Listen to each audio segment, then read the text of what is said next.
Hey guys, welcome back to our YouTube channel GTC academy. Hopefully आप सभी स्वस्थ होंगे, मस्त होंगे। If you first time visit our channel, make sure you subscribe our channel. तो दोस्तों, आज हमारा नया चैप्टर स्टार्ट होने वाला है, चैप्टर 5। चैप्टर 5 क्या है हमारे पास? Euclid geometry. यूक्लिड ज्योमेट्री का आज हमारा इंट्रोडक्शन का पार्ट होने वाला है। छोटी छोटी चीजें जो हमारे इस चैप्टर में काम आने वाली हैं, उन बेसिक चीजों को आज हम डिस्कस करेंगे। और इससे पहले जो हमारा चैप्टर 4 था, अगर जिस किसी ने चैप्टर 4 नहीं देखा है वो प्लेलिस्ट में जाकर के देख सकता है। आपको डिस्क्रिप्शन में भी सारी वीडियोस के लिंक मेंशन कर दिए जाएंगे, आप चाहो तो डिस्क्रिप्शन से देख सकते हैं। दोस्तों, हम उसी एनर्जी और जोश के साथ आज अपना चैप्टर 5 यूक्लिड ज्योमेट्री स्टार्ट करने वाले हैं। So now we are moving to chapter 5 Euclid geometry. Chapter 5 Euclid geometry. Euclid geometry, सबसे पहले ये यूक्लिड है क्या भाई, इसके बारे में देखेंगे। यूक्लिड एक क्या थे? मैथमेटिक्स के टीचर थे, जो कहां के थे? अलेक्जेंड्रिया, इजिप्ट के थे। क्या पता चला कि जो यूक्लिड थे वो क्या थे? एक टीचर थे। किस सब्जेक्ट के? मैथमेटिक्स के। और कहां के थे? इजिप्ट के। ठीक है। दूसरी चीज, ज्योमेट्री। ज्योमेट्री क्या होती है? Branch of mathematics that studies the shape, size, position, angles and dimension of things. जो ज्योमेट्री होती है यह एक ब्रांच है आपकी मैथमेटिक्स की। आई बात समझ में? यानी कि आपकी एक क्या है? मैथमेटिक्स की शाखा है। इसमें हम स्टडी करते हैं शेप की, साइज की, आपके पोजीशन की, आपके एंगल्स की और आपके डायमेंशन की। यानी कि हम ज्योमेट्री में क्या क्या सीखते हैं? शेप हो गया, साइज हो गया, आपकी पोजीशन हो गई, आपके एंगल्स होंगे और आपके डायमेंशन। ये सब चीजें मे बी आपने प्रीवियस क्लासेस में सीखी होंगी, लेकिन इस क्लास में भी हम और डीप तरीके से हम सीखेंगे। अब बढ़ते हैं चैप्टर की तरफ। चैप्टर में हमारे पास फर्स्ट पॉइंट आता है एक्सियोम्स। अब ये एक्सियोम्स होता क्या है? ठीक है, सबसे पहले इसके बारे में जानेंगे। इनको हम दो पॉइंटों से जानेंगे। फर्स्ट पॉइंट है हमारे पास रूल और principle that most people believe to be true. कुछ रूल्स हैं, कुछ प्रिंसिपल हैं इसके, और ज्यादातर लोग इसको क्या मानते हैं? सच मानते हैं। वो क्यों? क्योंकि जो मैथमेटिक्स है वो हमारे जीवन से जुड़ी हुई है, इसके लिए ज्यादातर लोग इसको क्या मानते हैं? सच मानते हैं, ट्रू मानते हैं। सेकंड पॉइंट है these are applicable throughout mathematics. अब कुछ लोग सच मानते हैं, क्यों मानते हैं भाई? सच इसलिए मानते हैं, ट्रू इसलिए उनको बिलीव होता है, क्योंकि हमारे पास जो मैथमेटिक्स में जो रूल लिए गए हैं, जो प्रिंसिपल बनाए गए हैं, वो सबके सब जब प्रैक्टिकली किसी चीज पे अप्लाई किए हैं, तब जाके हमने क्या किया है? उन चीजों को क्या माना है? ट्रू माना है, तभी तो बिलीव किया है। एक्चुअल में हम तभी तो इन चीजों को मानते हैं कि दैट इज ट्रू, कि यह क्या है? बिल्कुल सत्य है, सही है, ट्रू है। ठीक है, दो पॉइंट आगे समझ में। अगला पॉइंट आता है मेन पॉइंट हमारा। मेन पॉइंट है हमारा पोस्टुलेट। इसको भी दो पॉइंटों से समझेंगे हम। पहला पॉइंट है हमारे पास टू एज्यूम और क्लेम एज ट्रू। हम क्या करते हैं? एज्यूम करते हैं, क्लेम करते हैं। ठीक है, कुछ मान लेते हैं। जैसे आप किसी क्वेश्चन में क्या मान लेते हैं? माना एक्स, माना वाई, और फिर क्लेम करते हैं। फिर क्या करते हैं? हम क्वेश्चन में उसको प्रूव करते हैं। ठीक है, तो इस प्रकार से हम क्या करते हैं? उसको ट्रू करते हैं। अगला पॉइंट है हमारे पास assumption that were specific to geometry. और जो एजम्पशन है, जो हम एज्यूम करते हैं, वह क्या है? एक स्पेसिफिक ज्योमेट्री है। क्या है? एक आपकी स्पेसिफिक ज्योमेट्री। तो ये पॉइंट हमने इजीली तरीके से सीख लिए हैं। अब जो हमारा मेन पॉइंट है, पहला पॉइंट जो है वो है ये। कौन सा वाला? ये वाला। जो एक्सियोम्स होते हैं हमारे पास, वो होते हैं 7 टाइप के। इसके 7 पॉइंट होते हैं। Now we are moving to main point axioms. 7 axiom में से पहला जो एक्सियोम है हमारा, वो है things which are equal to the same things are equal to one another. कह रहा है कि दो चीजें क्या है आपके पास? माना कोई थिंग्स ए और बी है, और वह क्या है? इक्वल है। इक्वल है यानी कि आपका बराबर है।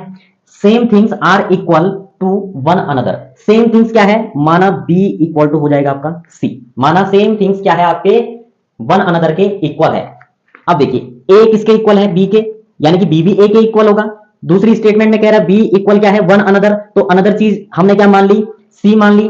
अब देखिए यहां पे क्या कह रहा है कि यह जो है आपका, यह भी क्या होगा आपका? इक्वल होगा। Suppose let a is equal to 3।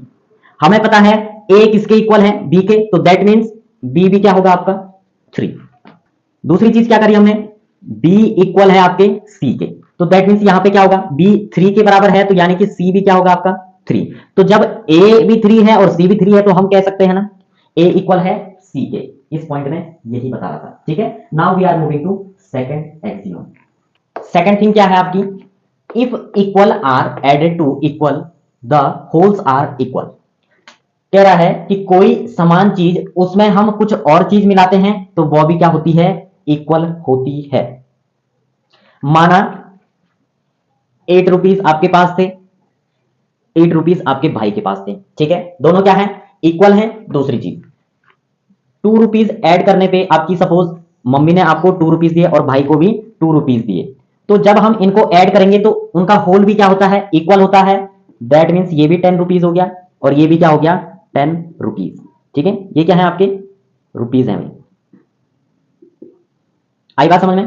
तो आप दोनों भाई बहनों के पास भी क्या आए, इक्वल रुपीज आए। तो यहां पर जो हमारा एक्सियोम्स है वो भी यही कह रहा है कि इफ इक्वल आर एडेड, यदि इक्वल चीज हम क्या करते हैं, ऐड करते हैं, द होल आर सम। तो जब हम दो इक्वल चीजों में इक्वल चीज ऐड करते हैं, क्या ऐड करते हैं, दो इक्वल चीज ऐड करते हैं, तो हमारे पास होल जो आता है वह भी क्या होता है, इक्वल होता है। क्या होता है, इक्वल होता है। बस यही था इसमें। Now we are moving to third point.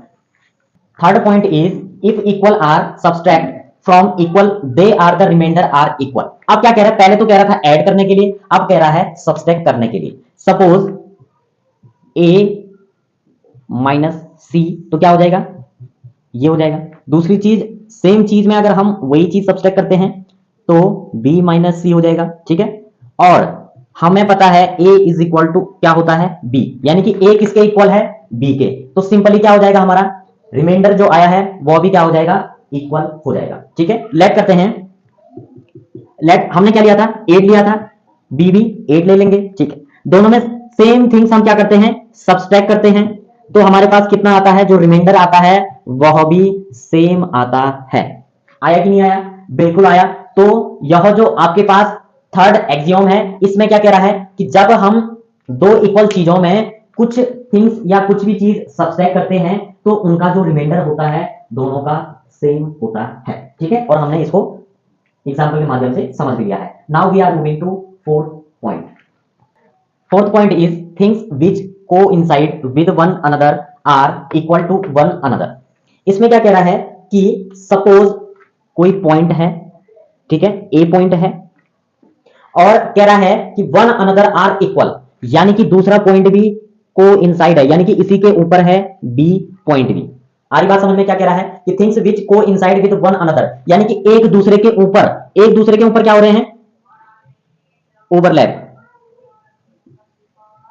Overlapping, यानी कि एक दूसरे के ऊपर क्या है, यह जो थिंग्स है आपके, वो पॉइंट जो हम डिनोट कर रहे हैं वो है, यानी ए पॉइंट के ऊपर क्या है, बी पॉइंट है। आई बात समझ में। एक और एग्जांपल, माना कोई लाइन है, ये कोई सेगमेंट है, लाइन सेगमेंट ए बी, ये है आपकी 10 सेंटीमीटर की, ठीक है, और इसी के ऊपर पी और क्यू लाइन है, ठीक है। तो जब ए और बी कितना है, 10 सेंटीमीटर है, तो दैट मीन्स जो इसी के ऊपर होगी लाइन P और Q, वह भी क्या होगी आपकी 10 सेंटीमीटर, क्योंकि क्या कह रहा है, को इनसाइड, यानी कि जितना यहां से यहां तक ए बी है उतना ही सेम थिंग P और Q भी है आपके, तो इसलिए P और Q भी क्या हो जाएगा, 10 सेंटीमीटर। आई बात समझ में, सिंपल सा था कि हम क्या कर सकते हैं कि एक के ऊपर दूसरा क्या कर सकते हैं, ओवरलैप, यानी कि को इनसाइड, यानी कि एक के ऊपर दूसरा। सपोज कोई लाइन है, ठीक है, और उसी के ऊपर क्या है, दूसरा, ये जैसे दो मार्कर, तो जैसे कि नीचे रेड मार्कर है, ऊपर क्या है, ब्लैक मार्कर, तो जितनी लेंथ इस रेड मार्कर ने ली है सेम लेंथ इस ब्लैक मार्कर ने भी ली है। तो इस पॉइंट में यही कह रहा है कि एक के ऊपर दूसरा। आई बात समझ में, यानी कि कोई सीधी लाइन है तो इसी के ऊपर क्या है, ए बी जो अभी बताया था मैंने, इसी के ऊपर है आपकी दूसरी लाइन, सेम इक्वल पी और क्यू। आई बात समझ में। So now we are moving to fifth part. Fifth axioms है हमारे पास, the wholes is greater than the part. जो होल होता है वह ग्रेटर होता है एक पार्ट की तुलना में, कंपैरिजन में। सपोज फॉर एग्जांपल, जब आपका बर्थडे आता है तो बर्थडे में क्या काटते हो आप, केक काटते हो, ठीक है। उसमें जब आप केक काटने बैठते हैं तो आप क्या करते हो, एक छोटा सा टुकड़ा काटते हो, ठीक है। तो ये वाला जो है ये है आपका पार्ट केक का, और ये वाला क्या है आपका, होल, होल यानी कि केक का, ठीक है। तो सिंपली क्या कह रहा है, जो होल होता है वह बड़ा होता है आपके पार्ट से, जो होल होता है आपका वह बड़ा होता है इस पार्ट की तुलना में, छोटा सा जो पार्ट होता है आपका, ठीक है। तो सिंपली यही था इसमें कि the whole is greater than the part. आप भी जानते हैं कि किसी बड़ी चीज में से अगर छोटी चीज निकाली जाए तो बड़ी हमेशा वो बड़ी ही चीज होगी, क्योंकि आपने उससे क्या निकाला है, एक छोटा सा पार्ट निकाला है, एक छोटा सा टुकड़ा निकाला है, ठीक है। आया समझ में। Now we are moving to part 6। 6 axiom है हमारे पास, things which are double of the same things are equal to one another, ठीक है। क्या कह रहा है कि कोई डबल थिंग्स, ठीक है, और ये भी क्या है आपका डबल है, ठीक है, इज इक्वल टू एक्स, इसको मान लेते हैं वाई, ठीक है। और हमें पता है एक्स इज इक्वल टू क्या होता है हमारा वाई, ठीक है। सिंपली क्या कह रहा है, which are double of the same things, which are double of the same things are equal to one another, one another एक दूसरे के क्या होते हैं, इक्वल होते हैं। कोई डबल थिंग्स एक दूसरे के क्या हैं, बराबर हैं किसी तीसरी चीज के। आई बात समझ में। सिंपली एग्जांपल से देखिए, लेट करते हैं, let a is equal to मैं मान लूं 5। आई बात समझ में। तो अगर मैं ए की जगह 5 रखूं तो कितना हो जाएगा, मेरा हो जाएगा x इज इक्वल टू 10, क्योंकि ये तो 10 हो जाएगा, ठीक। ए की जगह 5 रखने पे क्या आया मेरा, 10 आया x की वैल्यू। और सेम चीज जो हमने डबल की थी, इसकी वैल्यू भी क्या आ जाएगी, y की वैल्यू भी क्या आ जाएगी, 10 आएगी। तो हमसे यही कह रहा था कि किसी थिंग्स को डबल करने पर वह जो आते हैं इक्वल आते हैं वन अनदर के, ठीक है। दो थिंग्स को हमने डबल किया, इसको हमने x मान लिया, इसको y मान लिया, यह एक दूसरे के इक्वल हैं। तो हमें पता है x is equal to y, यानी कि x इक्वल है y के। तो जब हमने a की वैल्यू 5 रखी तो हमारे पास x की वैल्यू 10 आई, तो y की भी कितनी आएगी, 10 आएगी। आई बात समझ में। दो चीजों को हमने डबल किया, ठीक है। डबल करने के बाद हमने एक को x माना, दूसरे को y माना, ठीक है। और यह क्या है, एक दूसरे के इक्वल हैं, यानी कि x इक्वल टू y, ठीक है। हमने a की वैल्यू रख दी 5, ठीक है। तो डबल करने पे कितना आया हमारा, x की वैल्यू आएगी 10। तो सेम चीज जब हम यहां भी रखते हैं तो y की वैल्यू भी क्या आएगी हमारी, 10 आएगी। So now we are moving to last axiom. 7 axiom है, जो 7 पॉइंट है हमारे पास एक्सियोम का, वो है things which are half of the same things are equal to one another. इसमें क्या कह रहा है, पहले तो हमने डबल किया, इसमें आपका जो 6 एक्सियोम था। अब 7 में क्या कह रहा है, हमने क्या करना है, उसका हाफ करना है उन थिंग्स का, और वह हाफ करने पे भी क्या होती है, इक्वल होती है। कैसे होती है, आइए देखते हैं कैसे होती है भाई। माना ए हाफ है आपका x, ठीक है।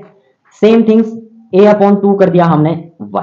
यह क्या है, एक दूसरे के हाफ हैं, दो थिंग्स हैं, और हमें पता है x इक्वल होता है y के। क्या होता है, इक्वल होता है y के। सो लेट, अगर मैं a की वैल्यू 10 लूं, ठीक है। आप कह रहे हो सर आप तो सेम वैल्यू ले रहे हो, सपोज मैं a की वैल्यू 6 लेता हूं, ठीक है।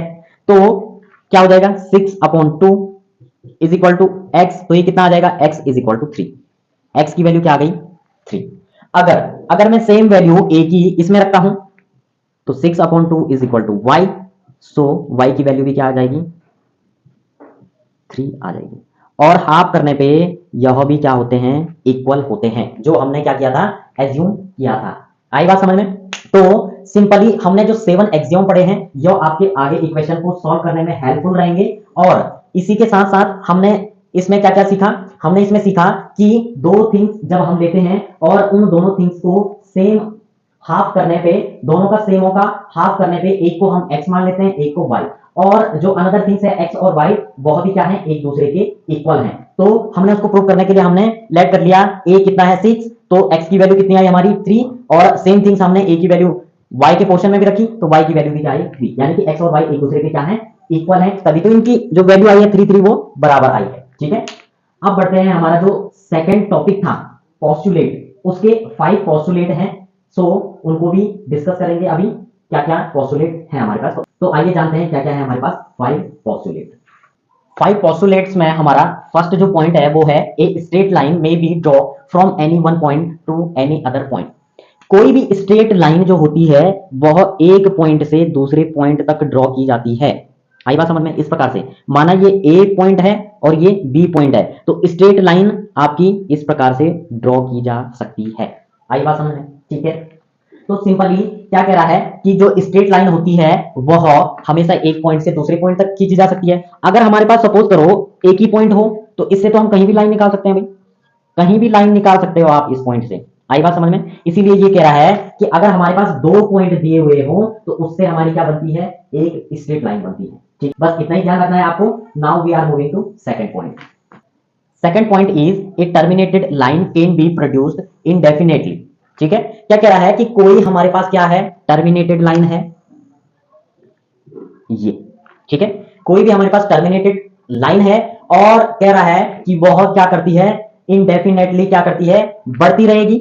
इनडेफिनेटली ऐसे बढ़ती रहेगी, अगर इस तरफ के लिए होगी तो इस तरफ आगे बढ़ती रहेगी, यानी कि यह कहीं भी खत्म नहीं होगी, यह आगे बढ़ती ही जाएगी, आगे बढ़ती ही जाएगी, यानी कि यह लाइन कभी भी खत्म नहीं हो सकती है। ठीक है, so now we are moving to third point. Third part is a circle can be draw with any centre and any radius. कोई भी सर्कल है, कोई भी एक सर्कल है, सपोज एक सर्कल ये है, एक सर्कल ये है, एक सर्कल ये है,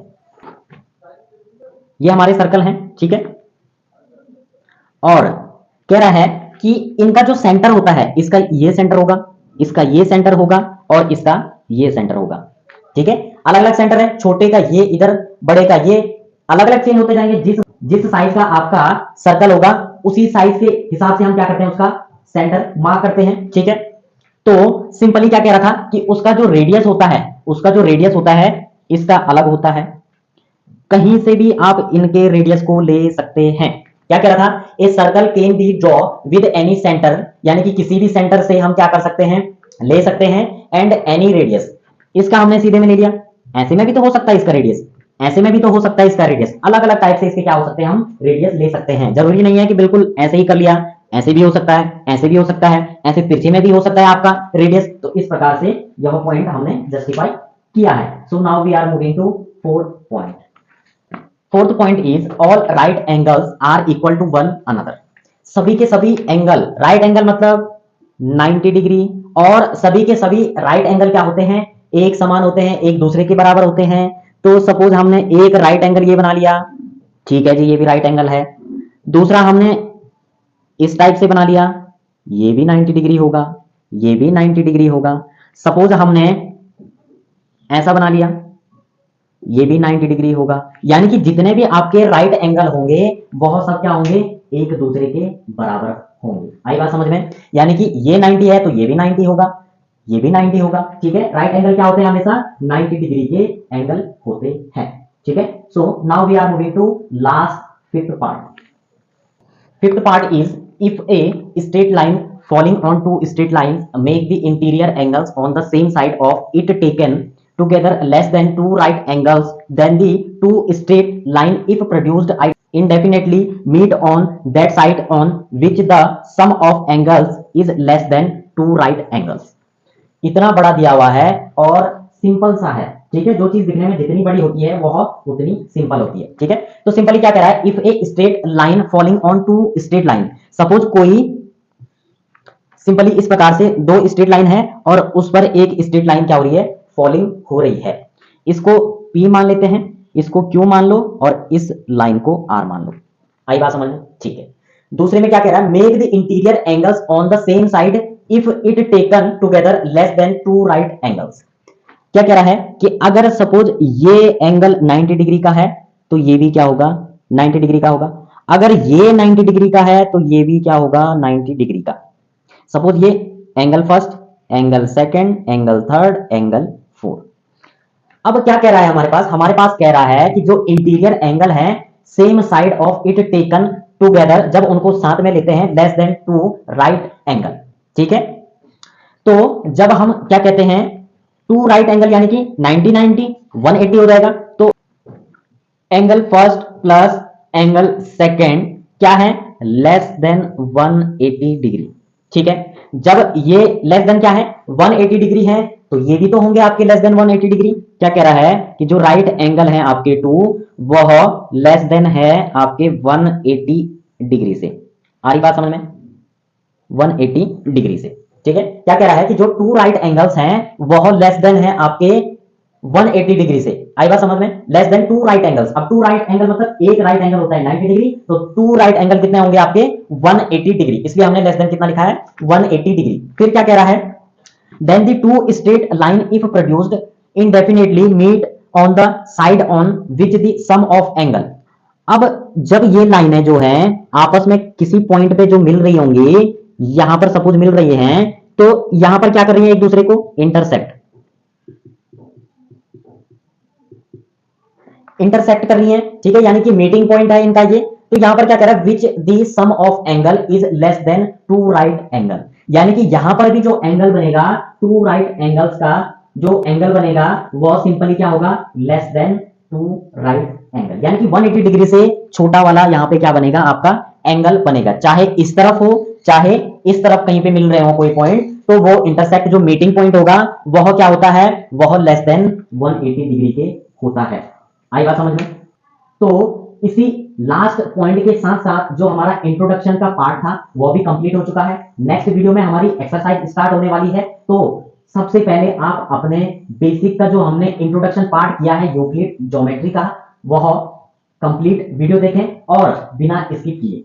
ठीक है, आपकी समझ में आएगा कि हमने इसमें किया क्या है। और साथ ही साथ अगर आपको यह वीडियो अच्छी लगे तो वीडियो को लाइक शेयर एंड सब्सक्राइब करके बेल आइकन को जरूर प्रेस करें और अपने दोस्तों को भी ज्यादा से ज्यादा संख्या में शेयर करें। तब तक के लिए बाय बाय।